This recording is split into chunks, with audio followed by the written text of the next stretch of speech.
નમસ્કાર. દિવસભરના તાજા સમાચારોમાં તમારું સ્વાગત છે. તમારી સાથે હું છું પિનલગીરી ગોસ્વામી. સમાચારો વિસ્તારથી જાણીએ એ પહેલા મહત્વના સમાચારો ઉપર એક નજર. નમસ્કાર મિત્રો દેશ અને દુનિયાના સુપરફાસ્ટ સમાચારમાં તમારું સ્વાગત છે. મોટા અને અગત્યના સમાચાર આવ્યા છે અને એ પણ દુઃખના સમાચાર.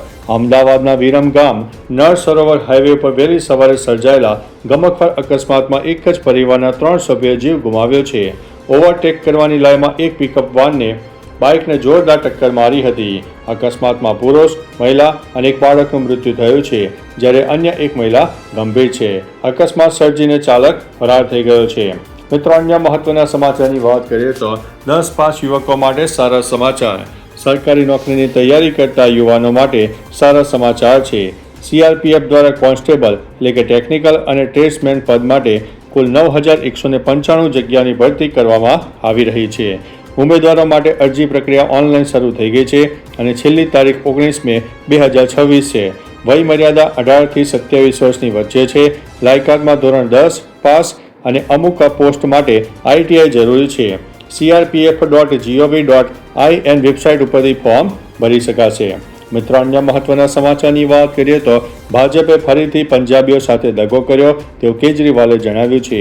અરવિંદ કેજરીવાલે આપમાંથી 7 રાજ્યસભા સાંસદોના પક્ષ પલટા અંગે પોતાની પહેલી પ્રતિક્રિયા આપી છે. એક્સ ઉપર લખતા તેમણે કહ્યું છે કે ભાજપે ફરી એકવાર પંજાબના લોકો સાથે દગો કર્યો છે. નોંધનીય છે કે આપ પાસે હાલમાં રાજ્યસભામાં 10 સાંસદ છે અને તેમાંથી 7 ભાજપમાં જોડાયા છે. પંજાબમાં ચૂંટણી પહેલા આ ઘટનાક્રમને આપ માટે મોટો ઝટકો માનવામાં આવી રહ્યો છે. મિત્રો, અન્ય મહત્વના સમાચારની વાત કરીએ તો ઓસ્ટ્રેલિયાના નકલી વિઝા લેટર આપીને 28 લાખ અને પાસપોર્ટ પડાવ્યા. ગાંધીનગરના કુડાસણ વિસ્તારમાં વિઝા કન્સલ્ટન્ટના નામે મોટું કૌભાંડ ઝડપાયું છે. વિઝા કન્સલ્ટન્ટના એજન્ટ ધ્રુવ સંજયભાઈ પ્રજાપતિએ ઓસ્ટ્રેલિયાના નકલી વિઝા લેટર આપીને એક યુવક પાસેથી 28 લાખ અને 6 અસલ પાસપોર્ટ પડાવી લીધા છે. મૂળ વડોદરાના વિશાલ મહેન્દ્રભાઈ સથવારાએ ઇન્ફોસિટી પોલીસમાં ફરિયાદ નોંધાવી છે અને પોલીસે તપાસ હાથ ધરી છે. મિત્રો, અન્ય મહત્વના સમાચારની વાત કરીએ તો ડાંગમાં 24 થી 28 એપ્રિલ સુધી ડ્રાય ડે રહેશે. ડાંગ જિલ્લામાં સ્થાનિક સ્વરાજ્યની ચૂંટણીને લઈને વહીવટીતંત્રે કાયદો અને વ્યવસ્થા જાળવવા માટે કડક પગલાં લીધા છે. જિલ્લા મેજિસ્ટ્રેટ શાલિની દુલેનાએ જાહેરનામું બહાર પાડીને 24, 25 અને 26 એપ્રિલ એમ મતગણતરીના દિવસે 28 એપ્રિલે ડ્રાય ડે તરીકે જાહેર કર્યો છે. આ સમયગાળા દરમિયાન જિલ્લામાં દારૂ અને અન્ય પદાર્થોના વેચાણ, વિતરણ અને પીરસવા ઉપર સંપૂર્ણ પ્રતિબંધ રહેશે. મિત્રો, અન્ય મહત્વના સમાચારની વાત કરીએ તો રાઘવ સરપંચ બનવા પણ લાયક નહોતા. પંજાબના મુખ્યમંત્રી ભગવંત માન અને વિરોધીઓ પર આકરા પ્રહારો કરતા કહ્યું છે કે રાઘવ ચડ્ડા સરપંચ બનવા માટે પણ લાયક નથી. તેમણે આક્ષેપ કર્યો છે કે વિરોધીઓ ઈડી અને સીબીઆઈના જોરે ચાલે છે, જે લોકશાહી વિરોધી છે. માને સ્પષ્ટ કર્યું છે કે આમ આદમી પાર્ટીની જનતા સાથે અને તેઓ અરવિંદ કેજરીવાલના વફાદાર સૈનિકો છે. તેમણે ચેતવણી આપી છે કે પંજાબના લોકો આ દેશદ્રોહીઓને ક્યારેય માફ નહીં કરે. મિત્રો, અન્ય મહત્વના સમાચારની વાત કરીએ તો જો તમારામાં હિંમત હોય તો મારા ઘરે દરોડો પાડો. ભગવંત માને ઈડીને પડકાર ફેંકતા કહ્યું છે કે જો તમારામાં હિંમત હોય તો મારા ઘરે દરોડા પાડો. તેમણે સ્પષ્ટ કર્યું છે કે આમ આદમી પાર્ટી એક ક્રાંતિકારી વિચારધારા ધરાવે છે, જ્યાં લોકો પૈસા કમાવા નહીં પણ જનસેવા કરવા માટે આવ્યા છે. માને કેજરીવાલ અને સિસોદિયાની ધરપકડનો ઉલ્લેખ કરતા પૂછ્યું છે કે તેમને જેલમાં મોકલીને તપાસ એજન્સીઓને શું મળ્યું. મિત્રો, અન્ય મહત્વના સમાચારની વાત કરીએ તો યુપીઆઈથી ઉપાડી શકશો પીએફ. ઈપીએફઓ તેના કરોડો એકાઉન્ટ યુઝર્સ માટે મોટો ફેરફાર કરવા માટે જઈ રહ્યું છે. મે મહિનાથી પીએફના પૈસા ઉપાડવા હવે સરળ થઈ જશે. મે મહિનાના અંત સુધીમાં યુપીઆઈ દ્વારા પીએફ ટ્રાન્સફર સર્વિસ શરૂ થઈ શકે છે. યુએએન લોગિન, ઓટીપી વેરિફિકેશન બાદ યુપીઆઈથી પૈસા બેંક એકાઉન્ટમાં ટ્રાન્સફર થઈ જશે. કર્મચારી કુલ પીએફનું રકમનું 75% સુધી લઈ શકશે. નવી ડિજિટલ સિસ્ટમ સીટેક 2.0 હેઠળ આ ફેરફાર થઈ રહ્યો છે.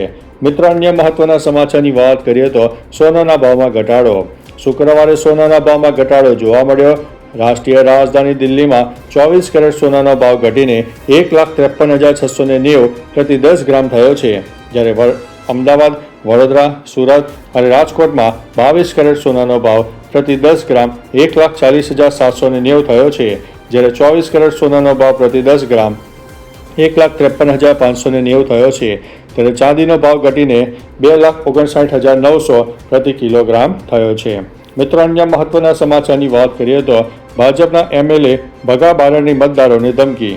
તાલાલાના ભાજપ ધારાસભ્ય ભગા બારડે મતદારોને ખુલ્લી ધમકી આપી છે. તેમણે કહ્યું છે કે ભાજપને મત નહીં આપો તો મારા દરવાજા તમારા માટે બંધ થશે. તેમણે વધુમાં કહ્યું છે કે આહિર સમાજે કોંગ્રેસને મત આપ્યો તો મારા ઘરના દરવાજા બંધ રહેશે. આ નિવેદનને લઈને હવે વિરોધ પણ ચાલી રહ્યો છે.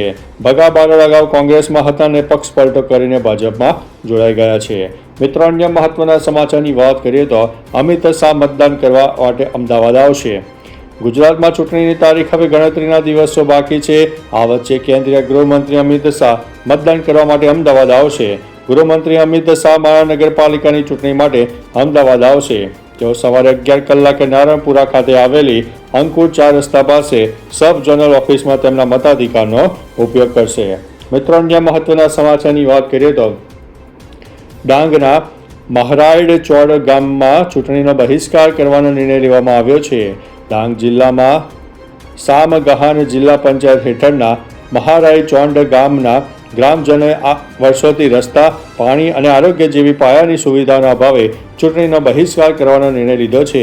વારંવારની રજૂઆતો છતાં કોઈ કાયમી ઉકેલ ન મળતા ગ્રામજનોએ એકજૂટ થઈને વિકાસ નહીં તો વોટ નહીં ના નારા સાથે મતદાનથી અળગા રહેવાની ચીમકી ઉચ્ચારી છે, જે સ્થાનિક વહીવટીતંત્ર માટે ચિંતાનો વિષય બન્યો છે.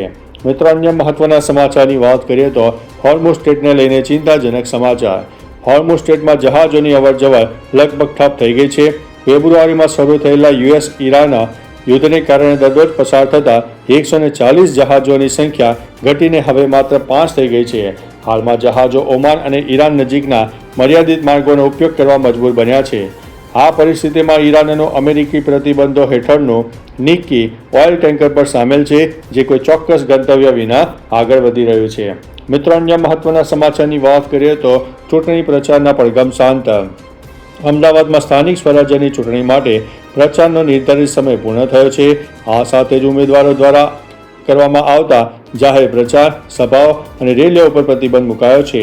ચૂંટણી આચારસંહિતાનું કડક પાલન કરાવવા માટે અમદાવાદ મ્યુનિસિપલ કોર્પોરેશન દ્વારા સક્રિય કામગીરી હાથ ધરવામાં આવી છે, જેના ભાગરૂપે શહેરના મુખ્ય માર્ગો અને જાહેર સ્થળોએથી રાજકીય પાર્ટીઓના તમામ બેનરો તથા પોસ્ટરો હટાવી દેવામાં આવ્યા છે. મિત્રો, અન્ય મહત્વના સમાચારની વાત કરીએ તો PM મોદીએ હુગલી નદીમાં હોડીમાં સવારી કરી. વડાપ્રધાન નરેન્દ્રભાઈ મોદીએ શુક્રવારે પશ્ચિમ બંગાળની હુગલી નદીમાં બોટની સવારી કરી હતી. આ દરમિયાન તેમણે જાતે ફોટોગ્રાફી પણ કરી અને નાવિકો સાથે વાતચીત પણ કરી. તેમણે નાવિકને 1,000 રૂપિયા પણ આપ્યા હતા. PMએ X ઉપર તસવીરો શેર કરતા લખ્યું છે કે દરેક બંગાળી માટે ગંગાનું ખૂબ જ ખાસ સ્નાન છે. એ કહેવું ખોટું નહીં હોય કે ગંગા બંગાળના આત્મામાં વહે છે. મિત્રો, અન્ય મહત્વના સમાચારની વાત કરીએ તો પદ્મશ્રી પરેશ રાઠવા રાષ્ટ્રપતિ ભવનમાં સન્માનિત થયા. છોટાઉદેપુરના પ્રખ્યાત પિઠોરા લખારા પદ્મશ્રી પરેશ રાઠવાને રાષ્ટ્રપતિ ભવનમાં માનનીય રાષ્ટ્રપતિ શ્રીપતિ દ્રૌપદી મુર્મુના હસ્તે સન્માનિત કરવામાં આવ્યા છે. નવી દિલ્હીમાં 24 થી 23 એપ્રિલ દરમિયાન યોજાયેલ રેસિડેન્સી કલા વર્કશોપમાં આ દેશમાં માત્ર 13 પ્રતિષ્ઠાસંપન્ન કલાકારોને આમંત્રિત કરવામાં આવ્યા છે, જેમાં ગુજરાતમાંથી પરેશ રાઠવાનો સમાવેશ થયો છે અને તેમણે પિઠોરા કલાનું અદ્ભુત ચિત્ર તૈયાર કર્યું હતું. તો ચાલો મિત્રો, ફરીથી દેશ અને દુનિયાના સુપરફાસ્ટ સમાચાર લઈને મળતા રહીશો. ત્યાં સુધી અમને રજા આપશો. નમસ્તે.